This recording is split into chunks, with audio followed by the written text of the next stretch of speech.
On the morning of 14 जुलाई 1789, 14 जुलाई 1789 की सुबह France के एक शहर पेरिस में आतंक का माहौल था। हुआ ये कि किसी ने अपनी तरफ से बनाकर एक अफवाह जनता में फैला दी कि फ्रांस का राजा फ्रांस की जनता पर गोलियां चलवाने का आदेश देने वाला है और वह अपने सैनिकों से जनता को मरवाना चाहता है। दोस्तों, यह खबर पेट्रोल में लगी हुई आग की तरह पूरे के पूरे फ्रांस में फैल गई। इस खबर को लेकर जनता में डर का माहौल बना हुआ था। लोगों ने सोचा कि यार ऐसे मरने से अच्छा है कि कुछ करके मरा जाए। इसलिए फ्रांस के लोगों ने एक जन सेना बनाने का निर्णय लिया, जिसमें लगभग 7,000 व्यक्ति और महिलाएं टाउन हॉल के सामने इकट्ठे हो गए और सभी लोग आपस में डिस्कस करने लगे कि अगर हमें राजा के अगेंस्ट खड़े होकर विद्रोह करना है तो उसके लिए हमें हथियारों की जरूरत पड़ेगी। तो कुछ लोगों ने कहा क्यों ना सरकारी भवनों में रखे हुए हथियारों को जबरदस्ती लूट लेते हैं, और लोगों ने यही किया। सबसे पहले उन्होंने कई लोगों की तादाद में मिलकर बास्तील किले की जेल को तोड़ दिया, जिसमें उन्हें भारी मात्रा में गोला बारूद मिलने की संभावना थी। बास्तील जेल का जो कमांडर था वो हथियारों की इस लड़ाई में मारा गया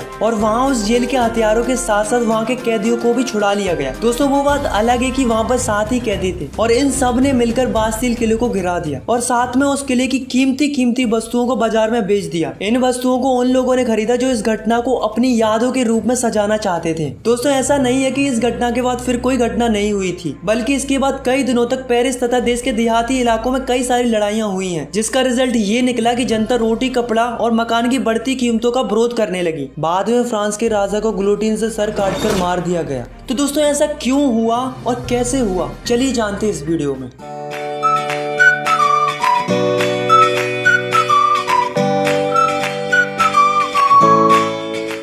तो दोस्तों, इसे जानने के लिए हमें जाना पड़ेगा 18वीं सदी में। तो दोस्तों, चलते हैं France society during the late 18th century.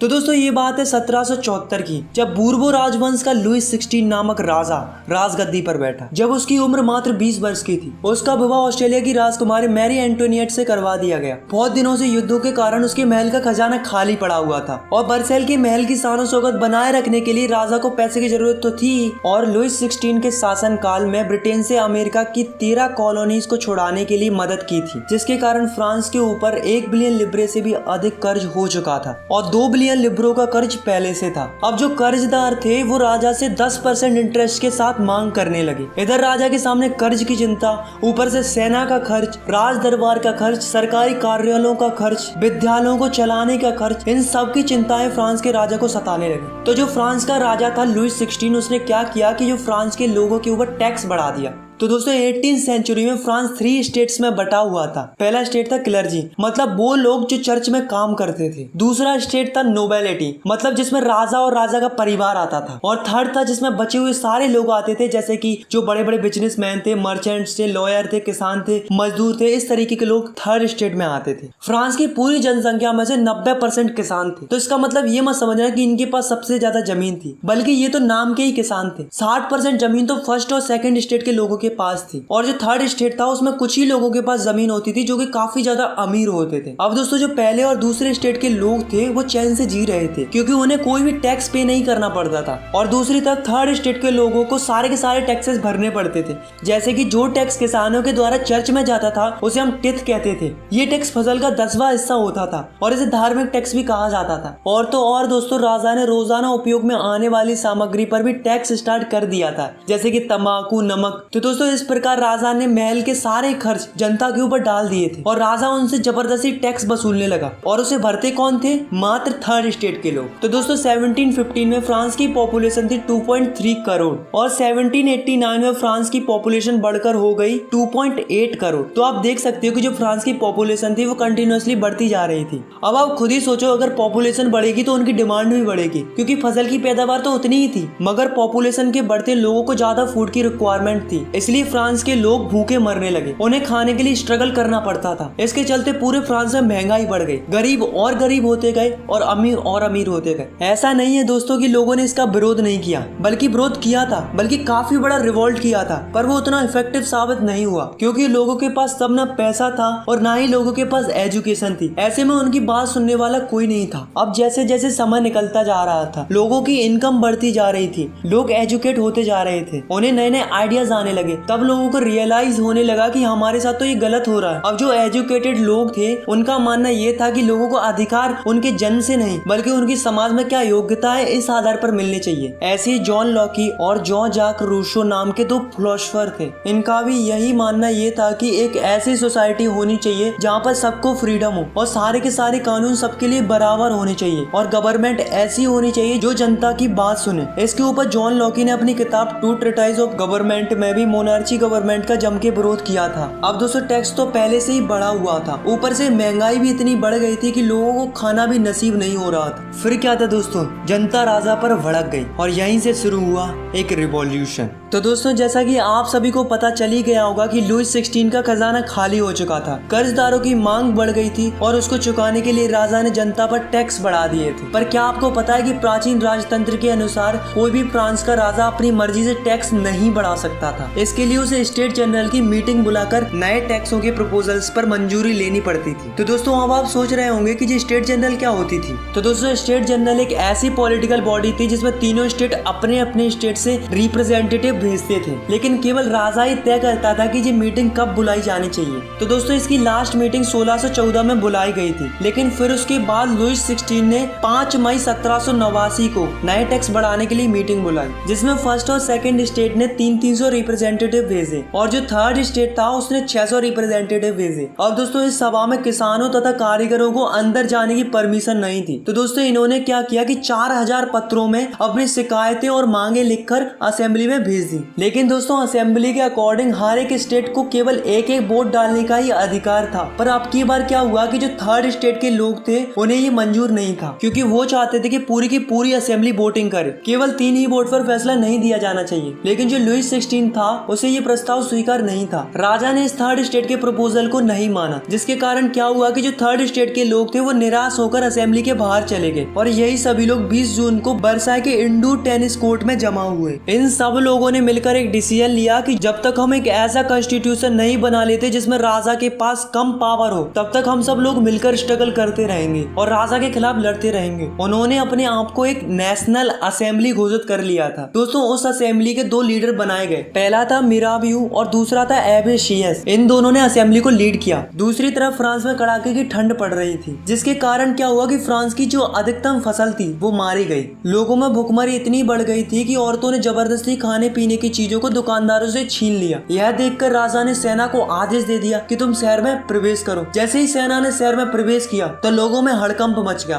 फिर क्या था दोस्तों, लोगों की भीड़ ने 14 जुलाई को बास्टील के किले पर धावा बोल दिया, क्योंकि गांव-गांव में अफवाह फैल रही थी कि राजा ने किसानों की फसलें बर्बाद करने के लिए बाहर से कुछ लोगों को बुलाया है। अब टैक्सों की आग तो पहले से लगी हुई थी, अब लगी हुई आग पर राजा की अफवाह ने पेट्रोल का काम और कर दिया, जिससे किसानों ने गाँव के सरकारी अन्य भंडारों को लूट लिया और साथ में टैक्सों से संबंधित डॉक्यूमेंट्सों को भी जला दिया। आखिर में विरोधी प्रजा की ताकत का अंदाजा लगाकर राजा ने नेशनल असेंबली को मान्यता दे दी। तो दोस्तों आपको तो पता है कि जो नेशनल असेंबली थी वो क्या चाहती थी कि राजा की पावर लिमिटेड कर दी जाए। तो फाइनली 4 अगस्त 1789 की रात को नेशनल असेंबली ने एक ऑर्डर पास किया, जिसमें फर्स्ट स्टेट के लोगों से कहा गया कि आप चर्च के नाम पर जो जमीन लिए हुए हैं उसे वापस कर दें और जो चर्च में फसल का 10वां हिस्सा टैक्स के रूप में दिया जाता था, यानी कि धार्मिक टैक्स टिथ को बंद कर दिया जाए। जिससे क्या हुआ कि गवर्नमेंट को 2 बिलियन लिब्रो का फायदा हुआ। अब धीरे धीरे नेशनल असेंबली ने 1791 में एक नया कॉन्स्टिट्यूशन तैयार कर लिया, जिसमें राजा की पावरों को लिमिटेड कर दिया था और साथ में गवर्नमेंट को 3 हिस्सों में बांट दिया।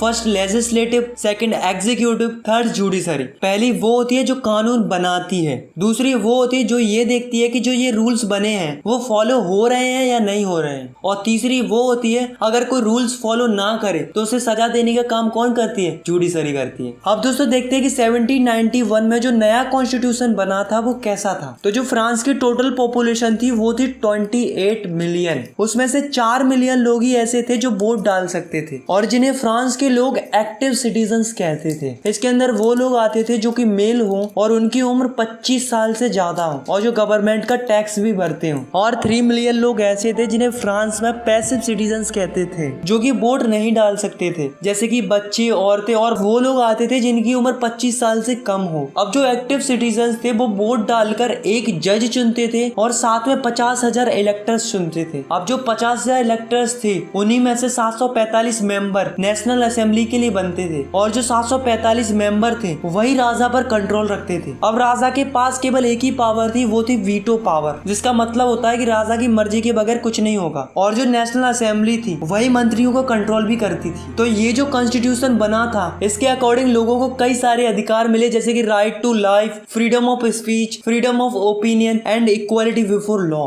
अब दोस्तों राजा ने हाँ तो कर दिया था कि वो कॉन्स्टिट्यूशन को मान रहा है, लेकिन वास्तव में वो नहीं चाहता था कि उसकी पावर कम हो। उसने अपने आसपास के देशों के साथ मिलकर सीक्रेट प्लान्स किए, लेकिन राजा और आसपास के देश कुछ कर पाते इससे पहले ही नेशनल असेंबली ने प्रूसिया और ऑस्ट्रेलिया के अगेंस्ट 1789 में वॉर डिक्लेयर कर दिया, जिससे फ्रांस के हजारों यंग मैन सेना के अंदर भर्ती होने लगे। सभी देशभक्ति के गीत गाने लगे। तो दोस्तों उस वॉर में काफी ज्यादा लोग मारे गए थे, उसके साथ साथ काफी ज्यादा मनी का भी लॉस हुआ था। तो दोस्तों 1791 में जो कॉन्स्टिट्यूशन बनाया गया था इसमें धनवानों को ज्यादा इम्पोर्टेंट माना गया था और जो गरीब थे, किसान थे, उनको कम महत्व दिया गया था। तो लोगों ने क्या किया, अपनी आवाज सुनाने के लिए पॉलिटिकल क्लब्स बनाए। तो ये क्या होते हैं, तो ये वो होते हैं जिसमें अलग अलग विचारों के लोग अपनी अलग अलग बातों को बताते हैं ताकि उनकी बातों पर गवर्नमेंट ध्यान दे और उनकी बातें भी सुनी जाए। ऐसे ही एक क्लब था जिसका नाम था जोकोविन क्लब, जिसका लीडर था मैक्सिमिलियन रॉबेस्पियर। अब जो इस क्लब के लोग थे उनकी कुछ अलग ही प्रकार की ड्रेस थी। इस क्लब वाले लोगों को सुगुलत भी कहा जाता था। दोस्तों जब ब्रेड का प्राइस बढ़ने लगा तो महंगाई को देखकर इस क्लब वाले लोगों ने जैकोबिन क्लब में एक प्लान बनाया और एक ऐसी योजना बनाई कि राजा को महल में ही घुसकर राजा को बंदी बना लिया जाए। तो दोस्तों इन क्लब वालों ने क्या किया कि 10 अगस्त को टुलेरियस के महल में धावा बोल दिया, जिसमें राजा के कई सारे सैनिक मारे गए। बाद में राजा और राजा के परिवार के सदस्यों को जेल में डाल दिया गया, मतलब उन्हें बंदी बना लिया था।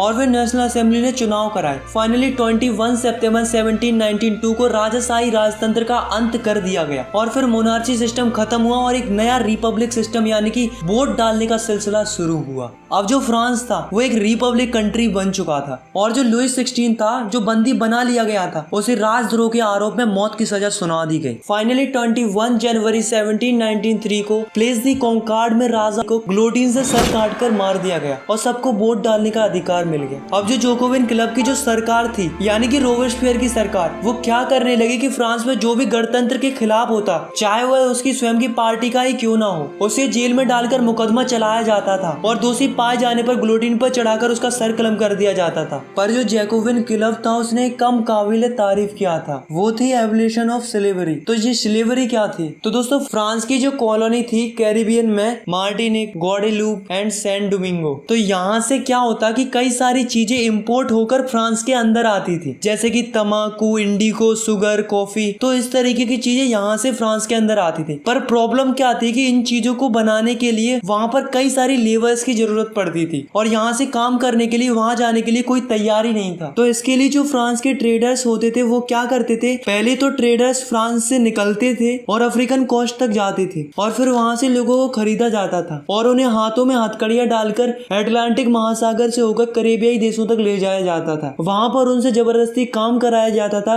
फिर वहाँ से इंडिगो, तंबाकू, शुगर, कॉफी ये सब वापस फ्रांस में लाया जाता था। अब दोस्तों नेशनल असेंबली में ये बात तय हुई थी कि दास प्रथा को खत्म कर दिया जाए, पर यह नहीं हुआ। ऊपर से रोबेस्पियर सरकार ने चर्चों को बंद करवा दिया और उनकी जगह सरकारी दफ्तर और बैराक बनवा दिए गए। अब जो जोकोबिन क्लब का जो लीडर था रोबेस्पियर, वो अपनी मनमर्जी करने लगा और लगातार देशों से मजदूरों को खरीदता और बेचने लगा और लगातार लोगों को खरीदा और बेचा जाने लगा। तो दोस्तों इसके साथ भी वही हुआ जो सबके साथ होता आया है। तो 1794 में उसे दोषी घोषित कर दिया गया और उसे गिरफ्तार करके गिलोटिन पर चढ़ाकर उसका सर कलम कर दिया। और दोस्तों यहाँ से जैकोबिन क्लब का एंड हो गया। दोस्तों बास्तिल किले के इंसिडेंट के बाद 1789 की गर्मियों में एक महत्वपूर्ण कानून लागू हुआ था कि कोई भी बुक या न्यूज़पेपर या स्टेज परफॉर्मेंस, नाटक, सत्संग, जुलूस बिना राजा के अधिकारियों की परमिशन के बगैर नहीं किए जा सकते थे। पहले उनसे मंजूरी लेनी पड़ती थी। अब वो सेंसरशिप हटा दी गई थी। अब फ्रांस में सब लोग स्वतंत्र थे, वो कुछ भी छाप सकते थे, dance program, song, stage program, जुलूस कर सकते थे। अब उन्हें किसी की भी परमिशन लेने की कोई जरूरत नहीं थी। अब जो अमीर लोग थे उन्होंने गवर्नमेंट की पावर को अपने हाथ में ले ली। फिर उसके बाद एक नया कॉन्स्टिट्यूशन बना, फिर उसके अनुसार जिसके पास ज्यादा पैसा होगा वही वोट कर सकता था। इस कॉन्स्टिट्यूशन के अकॉर्डिंग 2 लेजिस्लेटिव काउंसिल बनाई गई। इन दोनों काउंसिल का काम था कि 5 मेंबर की बॉडी बनाना, यानी कि एक दूसरे में तकरार होने लगी, जिसका फायदा नेपोलियन बोनापार्ट ने उठाया। 1804 में फ्रांस का एक नया राजा बना जिसका नाम था नेपोलियन बोनापार्ट। नेपोलियन ने पहले तो यूरोप के लिए बहुत कुछ किया तो लोगों को लगा अच्छा है, लेकिन बाद में पता चला कि नेपोलियन तो बहुत ही क्रूअल किंग था। फाइनली 1815 में वाटरलू की लड़ाई में नेपोलियन हार गया। तो दोस्तों आपकी क्लास 9th में इतना ही है। अगर आपको ये वीडियो पसंद आई तो यार वीडियो को लाइक करो, चैनल को सब्सक्राइब करो और भी क्लास 9th की वीडियोस आगे देखने के लिए। अगर आपको कुछ भी डाउट है या फिर कुछ भी पूछना है तो आप मुझे नीचे कमेंट कर सकते हो, मैं आपके कमेंट का रिप्लाई देने की पूरी कोशिश करूंगा। Thanks for watching, take care, bye bye.